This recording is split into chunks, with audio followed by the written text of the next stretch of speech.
na ang mga dagkong balita sa Balitang Bisdak karong Lunes.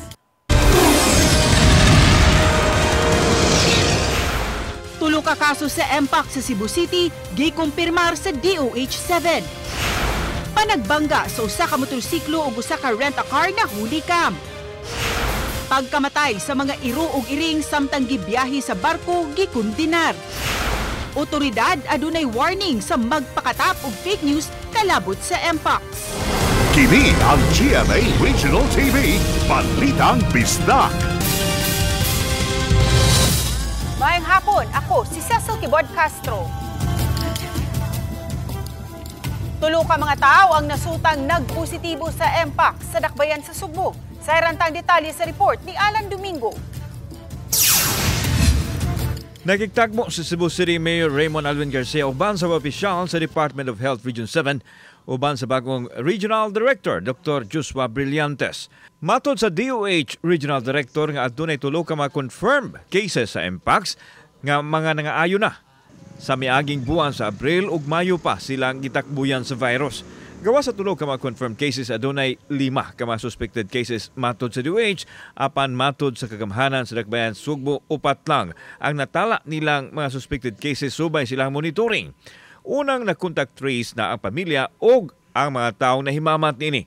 Walay record nga may biyahe sa abroad ang gitakbuyan og impacts busa posibleng local transmission kini. Kaning upat ato naning na isolate. Unya na contact trace na sa dinato. What is important man good is not the number of MPOX cases that we have in the city. What is important is our response. Although na mga history nga na travel man sa Manila, pero ang kaso karon is naargi sa diri sa Cebu City. Local siya. Matawag na to siya nga local transmission.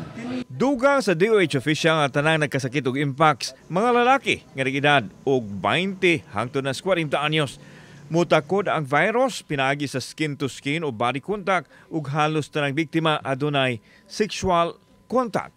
Tungod dinhi adunay tambag ang DOH. Nya nakita nato nga usually murag related siya sa sexual activity. Muna nga among ginaawhag nga sa karon dapat kung na may sexual activity dapat katulang sa atong partners o atong kaila kay arong safe ang ato ang kuan nga dili ta makuha ang MPAX. Tungod sa kaso sa MPAX, nagpagawas ang Mayor og Executive Order No. 19 nga nag-umol sa Interagency Task Force Against the Monkeypox Virus aron matutukan ang problema ug dili na makakatapa ang virus. Passing this will hopefully kanang address the concerns on the MPOX virus. Sa Central Visayas adunay unom ka mga confirmed MPOX cases gikan sa Enero hangtod sa Mayo. Lakip na nini ang tulo sa dakbayan Sugbo, tag-usa sa dakbayan sa Mandawi, Lapu-Lapu ug Talisay.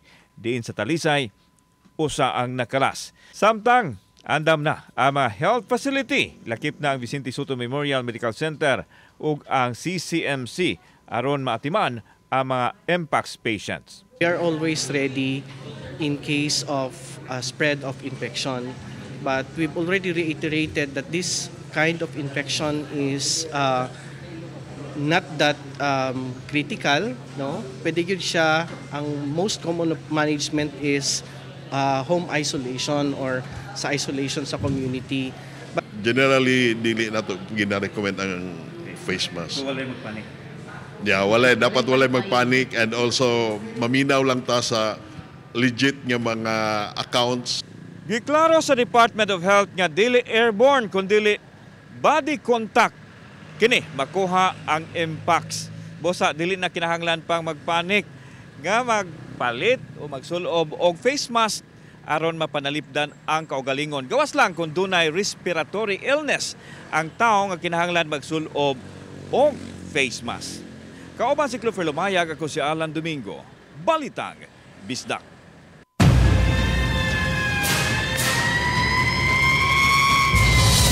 Dulaan sa 40 ka mga pamilya sa Barangay Kinasangan, Pardo sa dakbayan sa Subo ang nawad-an sa ilang panimay human miulbo ang sunog kagahapon sa udto. Ano ang report ni Fe Marie Dumabo? Wala na bilins ba? 30 ka mga panimayang naugdaw samtang 7 ang partially damaged sa nahitabong sunog sa Lower Paradise Tres, Barangay Kinasangan, Pardo, Cebu City, pasado alas 12 gahapon sa udto. Human sa usa ka oras nga pakikumbati sa kabumbiruhan, gideklara ng sunog nga under control. Gibanabanang moabot sa 975,000 ang danyo sa sunog. Matod sa silingan sa mga biktima sa sunog, nga mo na lang ilang nakit-an kagahapon nga nakadako na ang kayo. Nagduda ang tag-iya sa panimay diin nagsugod ang sunog nga mga bata ang gadula og lighter ug posporo may hinungdan sa sunog. Kisa may nasa inyo ang balay ato? Akong mga asawa ug anak. Unya, saman. Wa man nila kisa balay. Ambot nangutan ako sa kanila kung saan gikan to kalayo, di na nila may buwang. Ang ilang kunong nabantayan, katong na mga bata na nagduwa-duwa og kuan, lighter, posporo. Mga ako ni mo? O mga bata diri. Diri ko. Masa may mo na donggan nung to sir, nasyagit na lang? Syagit na lang niya kayo ni sulbong naman niya kanisang baya, wala pa ning baya. Wala pa ni siyang baya. Panaygon. Nya kamang ko dito hapak og lapok, sigapak. Kani may gidibisan ako. Apan ang kabumbiruhan sa Cebu City Fire Station ang padayon pa silang investigasyon sa hinungdan sa sunog. Apan usa silang gitataw nga lisod ang agianan pasod sa lugar nga nasunugan. Mao hinungdan nga gisumpay-sumpay na lang nila ang fire hose. Samtang Cebu City Social Welfare Personnel ang dali usab nga niresponde kagahapon alang sa dinalian og inisyal nga tabang. Sa pasiunang ihap sa Cebu City Social Welfare Services nga mukapin sa 40 ka pamilya o dulan sa 400 ka mga tawo ang direktang apektado sa sunog. Initial is immediate is pagkaon. Then katong disaster kit para na sila mahigdaan. Then 3 days ato pagkaon. So under the relief and recovery nga kuan account. Adto lang nato na ipahimutang sa gym Acacia. So wala mangguntay evacuation center, so adto lang sa gym. Samtang naugdaw usabang usa ka balay sa sunog sa Barangay Poblasyon 2 sa lungsod sa Buen Unido, Bohol, pasado alas 10 kagahapon sa buntag. May nila nga dali kining natabang ug napugnan ang pagkatap sa kayo sa kabalayan sa kasilinganan. Dulaan sa 250,000 pesos ang danyos. Walay naangol sa maong sunog. Padayon pang investigasyon sa kapulisan sa hinungdan sa sunog. Ubani Cleofer Lumaya Gogrod, Prado, Femery Dumabok. Balitang Bisdak. Buwahin na ang pagbasol sa 24 anyos nga bana, humaniya dunggaba sa liog ang iyang asawa pasado alas 12 sa udto sa miaging Biyernes. Pagkaburyong og selos, mo'y gitumbok nga hinungdan ni Mark Bryan, tagalungsod sa Maria sa Siquijor. Si Mark giingong gida sa iyang asawa dinhi sa Dakbayan sa Subo ug kasamtangang nagpuyo sa Barangay San Nicolas kapin sa simana na ang milabay aron ipahiling og doktor. Nagduda siya nga adunay hinigugmang foreigner ang iyang asawa tungod kay dili man siya pagawsod o papaulion sa ilaha sa Siquijor. Usang ko kini sa panaglalis o nisangkot sa pagdunggab niya sa iyang asawa. Daling gida sa tambalanan ang biktima ug anaa na kini sa luwas nga kahimtang. Samtang si Mark gidakop sa mga tanod ug gitugya na sa kapulisan. Nagbasol siya siyang nahimo og nangayo og pasaylo.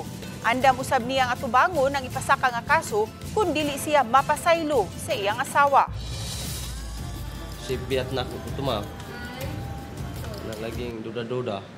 Duda ka kanalagi, duda ra na nimo nang naa siya lain. Pero naagid siya ikuan. Naagid siya ikuan. Pariner, pero okay ra man ako na ma'am. Unta? O iya alang kong kuan, pero nakasala man ko niya God. Usa ka gatos ka mga bagong city scholar sa Mandaue gipanghatagan na sa ilahang Certificate of Grant. Apan taliwa sa umaabot nga kabag-uhan sa administrasyon, maapektuhan ba kaha kining maong programa? Atong sayran sa report ni Nico Sereno. Sa yanong seremonyas gitunol sa Mandaue City officials ang Certificate of Grant ngadto sa mga bagong scholars sa Dakbayan. Balig 35,000 pesos kada tuig o 17,500 kada semester ang mamahimo nila nga ma-avail alang sa 4-year course. Maka-enroll sa bisan asang eskwelahan sa Sugbo. Alang sa umaabot nga school year, 100 ka mga scholars ang napili gikan sa kapin 500 nga nang-apply alang niini. Tinuig nga gigahinan og budget ang scholarship sa mga batanon. You possess great potential and it is our responsibility in the city government of Mandaue to nurture that potential. Gikalipay sa mga batanong napilian ang kahigayunan nga makaeskwela sa kolehiyo. Dako-dako no kaayog ikatabang sa ilang pamilya ang scholarship. Medyo lisod yun siya for my part and then ang transpo. So, dako kani nga siya nga tabang, sir, para dili ko makahatag burden sa akong family. I am a academic achiever, sir. Ganahan jud human jud sa pag-eskwela and makalampos and makatabang pod sa akong family.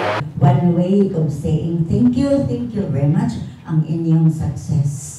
Nga makita sa Mandaue nga wala mausik. Taliwa sa pagsud sa bagong administrasyon sa Mandaue, gipanghinaot nga dili maapektuhan ang scholarship program sa syudad nga masustiner ug mapalambo pa. Ordinansa na unya sa ako pag message niya. I believe yun nga si Junkie padayon gina niya. Kay kayuhan mas maduyan nun. Uban ni Godfrey Relien, Nico Sireno, Balitang Bisdak.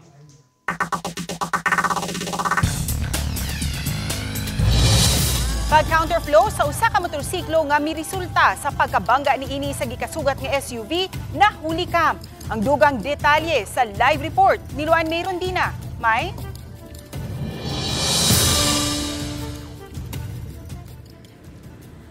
Actually, may lain pang motorsiklo nga ni bangga usab sa luyo sa SUV. Dihang kalit nga ni brake ang SUV human siya banggai sa gikasugat niya nga motorsiklo. Apan ang naasoy motorsiklo nga ni bangga sa luyo sa SUV, dali nga ni siba. Sa kuha sa CCTV, alas 9:54 kagabi, makita nga flowing lang ang dagan sa mga sakyanan sa duha ka lane sa First Mactan Mandaue Bridge. Apan pagtabok sa habig sa Lapu-Lapu City, makita nga kalit lang nga ni counterflow ang usa ka motorsiklo nga misangpot sa pagkabangga niini ngadto sa gikasugat nga SUV.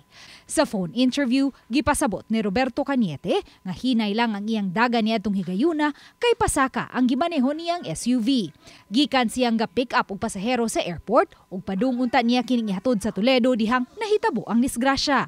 O kusog pang dagan ako, delikado gitong nasa tubangan ug magyatakan pa sa sakyanan. Ay gani hinay rang dagan mga 60 ra siguro kay katungas ni.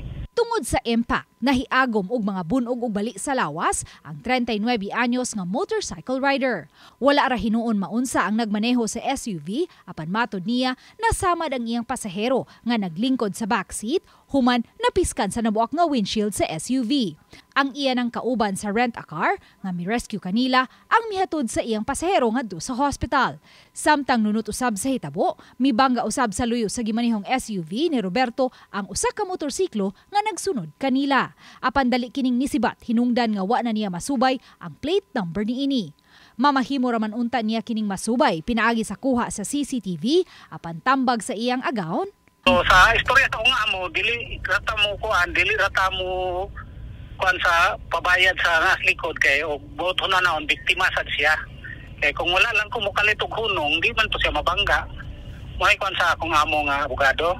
Mato ni Police Lieutenant Colonel Christian Torres, spokesperson sa Lapu-Lapu City Police Office, nga gisusi pa nila kung nakainom ba ang motorcycle rider. Mandaue man ni sakyanan siya padung Lapu-Lapu kaning ni counterflow siya but nang sa iyang gilihayan dito nang siya sa lane sa kan manang makita nito ang at fault kani yung gamotor. Sa pagkakutlo ning balita, di pa makasuta si Cañete kung musang at ba og kaso ang tag-iya sa SUV nga iyang gimaneho. Dili ko ka decide lagi kay akong amo mo decide kita na. Oo. So kini lang driver man sad ko. Samtang subling pahimangno sa kapulisan ngadto sa mga motorista. Disiplina gyud sa karsada kay makita mo gina to solid yellow lane, definitely no overtaking gina siya.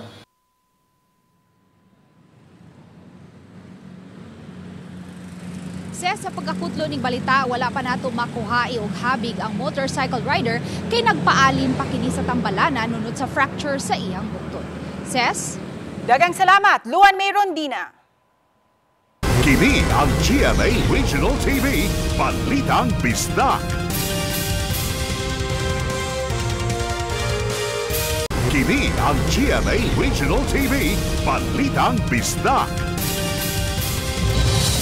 Tag-iya Istorya sa mga binuhing hayop nga namatay samtang gisakay kini sa usa ka passenger vessel nakigalayo na sa Department of Veterinary Medicine and Fisheries. Niyang report ni Femery Dumabo. Patay po lahat ng karga namin.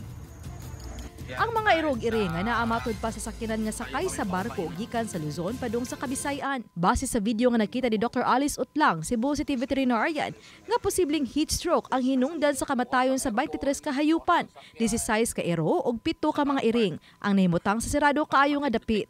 Niadtong weekend aduna matod pa ni kontakan Dr. Utlang nga nagpaila nga usa sa mga tag-iya sa kahayupan. 6 ka iring ug 4 ka iro nga ipapadeliver unta sa Bohol. Ang nikonsulta kaniya sa unsay angay buhaton. Advice ni Utlang sa tag-iya nga ipablatter ang nahitabo. Ug bisan pa man nga nipasalig matud pa ang transporter o shipper sa mga hayupan nga bayran ang tag-iya, gikinahanglan usab kini nga iduol sa Animal Welfare Division sa Department of Agriculture. Transporter, akong tawag na transporter or shipper, rehistrado ba siya sa Bureau of Animal Industry, apil ang sakyanan kay base sa balaod sa Republic Act 8485, walay i-allow nga mokarga og mga hayop nga dili rehistrado. Siya pod mismo nga magpadala, magtransport, nga dapat rehistrado. Dugang ni Utlang himo na usab sila og ilang pakisusi sa nahitabo. Ang team sa Cebu City Vet ang moduol sa shipping company alang sa dugang kasayuran ug masuta kung kinsa ang sad-an sa kamatayon sa mga iro ug iring. Kay posible matud pa nga wa gideklarar sa shipper nga adunay mga pet sa sul sa sakyanan nga sakay sa barko. Lakip na usab kung aduna bay mga saktong dokumento sa pagtransport sa mga iro ug iring. Nausab policy matud pa nga kinahanglan og komportable ug air-conditioned nga lugar sa barko ang mga hayupan. Kay sagad kanila ang dali gyud mamatay tungod sa grabing kainit sa lugar o way proper ventilation. Even dito pa sa area of nga gigikanan, no? Dili na isyuhan og shipping permit o veterinary health certificate kung walay klaro nga gibutangan. So kung na-declare na niya pagkahuman wala na tarong ni og dala. So pwede siya mapailan gyud og kaso. Uban ni Cleofer Lumayag ug Rod Prado, Femery Dumabok. Balitang Bisdak. Mandawi City LGU nakahanay na sa ilang protocol taliwa ning hulga sa sakit nga Mpox. Kay numduman nga sa miaging semana gikumpirmar sa City Health Officer nga adunay suspected case sa Mpox dihang may nagpa-check nga pasyente nga nagpakita sa sintomas. Gipasabot sa City Hall hayan ma-reactivate na ang ilang mga systems ug proseso susama sa naimplementar ni atong panahon sa COVID-19. Naglakip niini ang patient management, data management ug uban pang mga aspeto. Ang mga adunay gidudahang kaso sa Mpox gimanduan usab nga mag-isolate. Apan gipasalig sa dakbayan, adunay tabang o lockdown kit usab nga ipanghatag sa pasyente kung mapaubos niini. Ang ato ang kanang data management na apamanggihapon, ang ato mga experience nga mga kanang infectious disease, mga contact tracers na paghihapon ta. So it's a matter of activating it na sa gingon pa ni Doc, no, we have in place naman ani niya. Gipaniguro sa Department of Health nga walay lockdown tungod sa Mpox. Samtang nibahad ang lokal nga kagamhanan sa dakbayan sa Subo nga gukdon ang magpakatap og lockdown scare tungod kay dako kining bakak. Sayranta sa report ni Alan Domingo. Gihupay sa Department of Health ang mga espekulasyon nga basin na dunay lockdown nga mahitabo tungod sa kaso sa Mpox. Mato ni Dr. Joshua Brillantes nga dili mahitabo nga dunay lockdown tungod kay dili man pinaagi sa hangin ang pagtakod sa virus, kun dili pinaagi sa pagsaghid sa isig kalawas sa mga tao.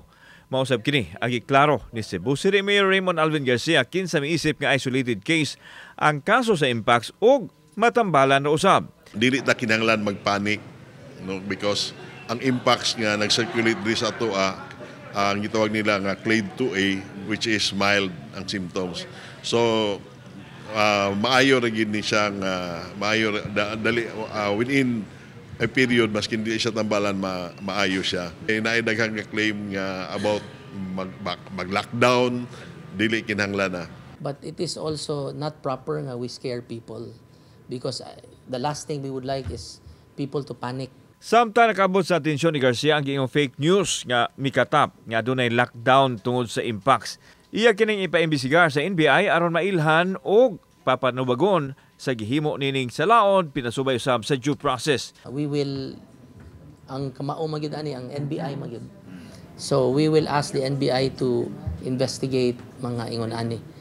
Just so that it will also serve as a deterrent to people nga magpataka lang og ingon ana ba. Gidugang sa DOH nga ayang mag-amping karong panahona ug kinahanglang ipatigbabaw ang kalimpyo kon mamahimo magdala lang og kaugalingong mga utensils kon mangaon gawa sa balay kay dako sab ang posibilidad nga ginamit unang hakapan nga butang sa taong adunay impacts mausab ang hinungdan sa takod. Kung naay symptoms, no, especially katong naay mga skin rashes inana or katong dili katong mga labag-labag lang kun dili kanang murag butoy-butoy gatapok-tapok dapat moadto na sa mga health centers. Kauban si Clover Lumayag, ako si Alan Domingo. Balitang Bisdak. Kini ang GMA Regional TV, Balitang Bisdak.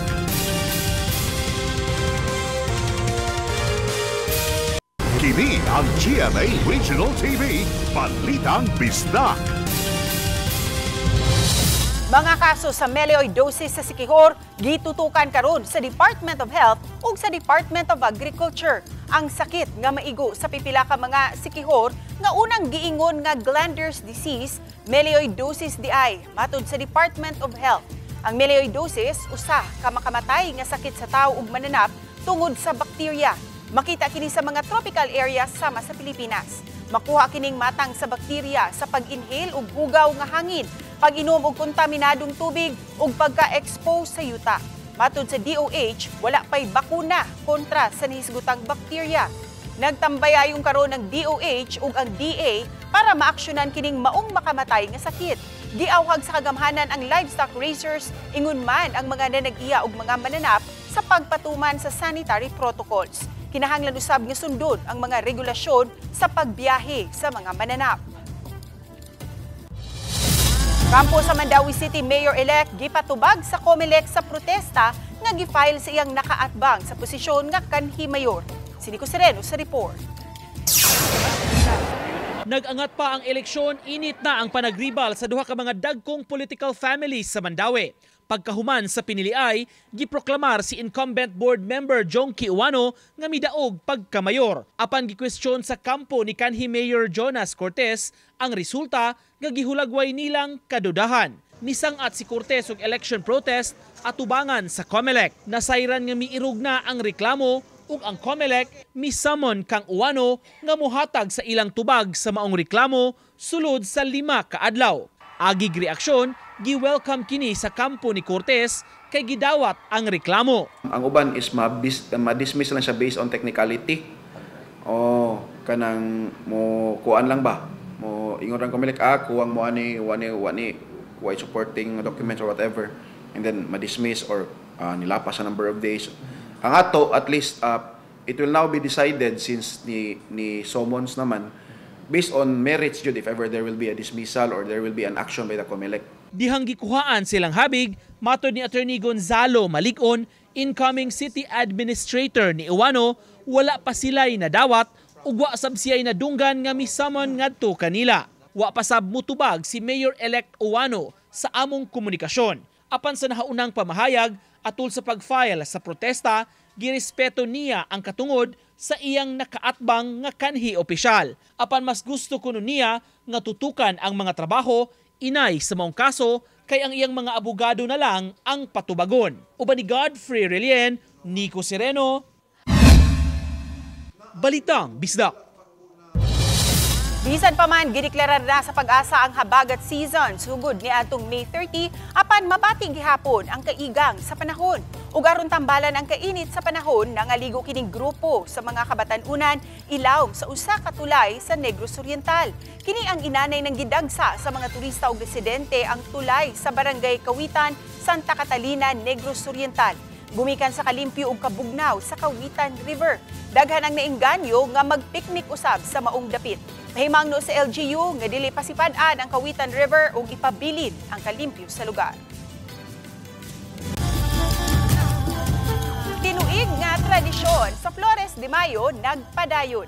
Sa probinsya sa Bohol, miapil ang mga chikiting sa katapusang adlaw sa Flores de Mayo sa Tagbilaran City, Bohol. Halad kini kang Birhen Maria nga ipihigayon matag Mayo. Sulubang ilang mga gown, miram pa ang mga bata sa Our Lady of Lourdes Shrine Parish, uban nga mi-offer og mga buwak kang Birhen Maria ang mga nanimba. Paguman sa misa, gisunudayon ang prosesyon para sa Flores de Mayo. Samtang sa Bato Sambuan sa Bagatang Bahin sa Sugbo, gipahigayon usab sa milabayng weekend ang Hijas de Maria. Gisalmutan kini sa mga kanhi presidente sa organisasyon sa Our Lady of Consolacion Parish nga mida sa papel isip mga mahal nga birhen. Mipaso sila sulod ang biste nga susama sa Birhen Maria ug miuban usab sa prosesyon ang mga residente. Tinguha sa grupo nga ilhon ang bililhong bertud sa mahal nga birhen.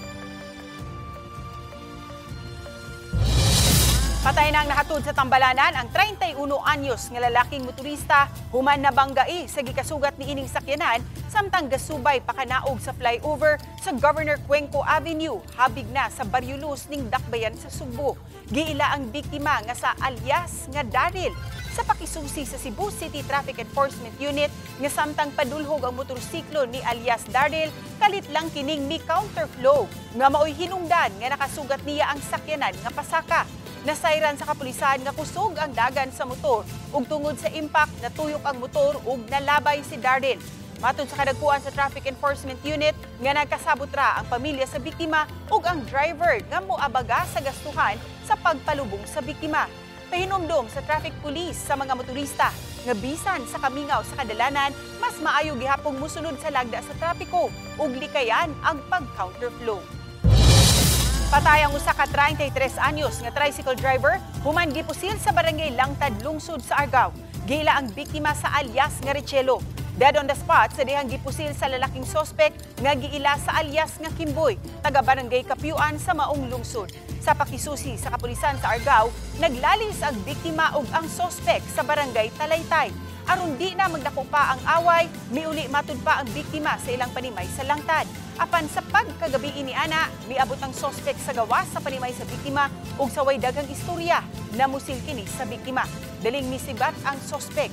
Hinuon na sikop ra kini atol sa gihimong hot pursuit operation sa kapulisan sa Argao niadtong Sabado sa gabi. Kasong murder ang ipasaka batok sa dinakpan. Panata kontra fake news nga gipangunahan sa GMA Integrated News midaog isip best multi-platform campaign. Kauban sa kampanya batok sa fake information sa nagkadaiyang platforms ang dulan sa 60 ka mga dagkong media ug academic institutions sa nasod. Parte kini sa advokasya sa komprehensibong special report, interactive multimedia content ug ubang content sa TV ug sa digital platforms. Tumong sa kampanya nga matabangan ng publiko nga dili mabiktima sa fake information. Matod ni Oliver Victor B. Amoroso, GMA Integrated News Senior Vice President and Head sa GMA Regional TV and Synergy, ang pag-ila usa ka pasidungog ug panawagan para sa konkretong aksyon. Gipakita sa nisgutang panata ang baruganan sa GMA Integrated News para sa masaligan nga pagbalita. Kami ang GMA Regional TV, Balitang Bisdak. Kinatibok ang pwersa alang sa mas dakong misyon ug mas halapad nga pag-alagad sa nasod. Mayong hapon, mga kapuso.